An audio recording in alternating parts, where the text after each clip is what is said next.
Hello students, this is lecture number 2 of chapter gravitation और हमारा आज का टॉपिक है यूनिवर्सल लॉ ऑफ ग्रेविटेशन। इसके accordingly every object in the universe attracts every other object with a force which is proportional to product of masses and inversely proportional to square of distance between them.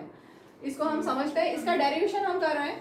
Suppose आपके पास दो objects हैं, एक का मास m1 और एक का मास m2 और इनके बीच ऑब्जेक्ट्स के सेंटर से अगर आप डिस्टेंस देखेंगे तो डिस्टेंस d और इनके बीच में फोर्स ऑफ अट्रैक्शन F। ठीक है, तो ये स्टेटमेंट आपको लिखना होगा। Let two objects of masses m1 and m2 are separated by distance d and let F be the force of attraction between them.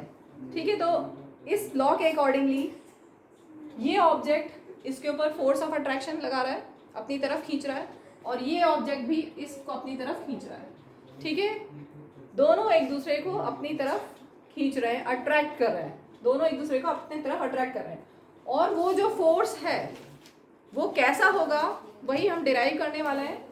तो न्यूटन ने 1687 में इस लॉ के बारे में बताया। उन्होंने बताया कि ये जो फोर्स होगा मासेस m1 और m2 के बीच में, that will be directly proportional to product of masses. Force between two masses m1 and m2 will be directly proportional to product of masses. ठीक है, and this force is inversely proportional to square of distance between them, square of distance. ठीक, अगर इन दोनों को combine करोगे आप, इन दोनों equation को कंबाइन करते हो तो क्या मिलेगा? Force is proportional to m1 m2 upon D square. अब प्रोपोर्शनैलिटी साइन को जब भी हटाते हैं तो इक्वल टू सम कांस्टेंट आता है। इस प्रोपोर्शनैलिटी साइन को हटाएंगे इक्वल टू कांस्टेंट, और वो कांस्टेंट होगा यहाँ पर ग्रेविटेशनल कांस्टेंट। तो ये फॉर्मूला हमारे पास बन गया F equal to G m1 m2 upon D square. इस फॉर्मूले को लर्न कर लेना, न्यूमेरिकल्स में काम आएगा। दो मासेस हैं m1 और m2, उनके बीच का डिस्टेंस है d। तो फोर्स कितना होगा? उनके बीच में जो फोर्स होगा वो होगा जी m1 m2 upon D square. ये है ग्रेविटेशनल फोर्स।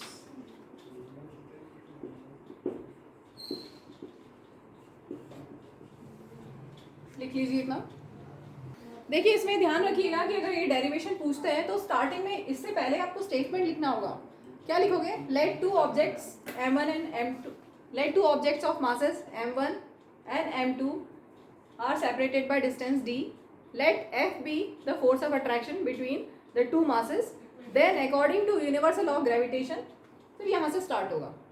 ठीक है, इतना क्लियर? इसके बाद यहाँ पर where G is gravitational constant, universal gravitational constant।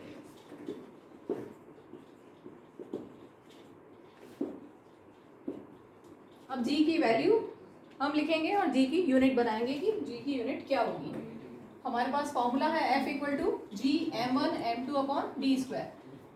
तो मैं वापस एक बार लिख रही हूँ, F equal to G m1 m2 upon D square. यहाँ से G कितना हो गया?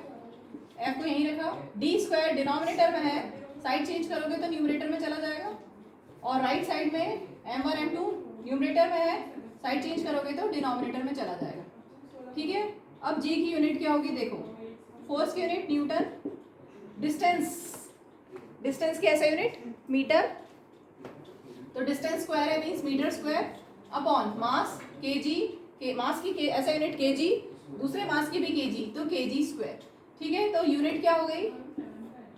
SI unit of G is newton metre square पर kg स्क्वायर, ऐसा लिख सकते हो, या फिर आप लिख सकते हो newton metre square kg to the power -2। दोनों तरह से लिखा जाता है, कंफर्टेबली ये ज़्यादा लिखा जाता है, बाकी आप ऐसा भी लिख सकते हैं।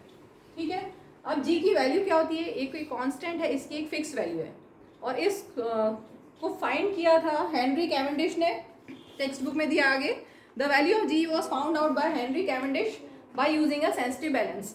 इन्होंने गोल्ड बॉल्स यूज़ की थी, हेनरी कैवेंडिश ने गोल्ड बॉल्स को हैंग किया था स्ट्रॉन्ग और डेलिकेट थ्रेड से, और उनके बीच में फोर्स देखा था, उनके मास 1 kg लिए थे। ठीक है, और उन्होंने इस एक्सपेरिमेंटली G की वैल्यू कैलकुलेट करके बताई 6.673 into 10⁻11 न्यूटन मीटर स्क्वायर पर kg²।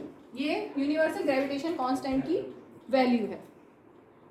Numericals point of view से g को हम अप्रोक्सीमेटली 6.7 लेंगे ताकि हमारा कैलकुलेशन इजी हो जाए।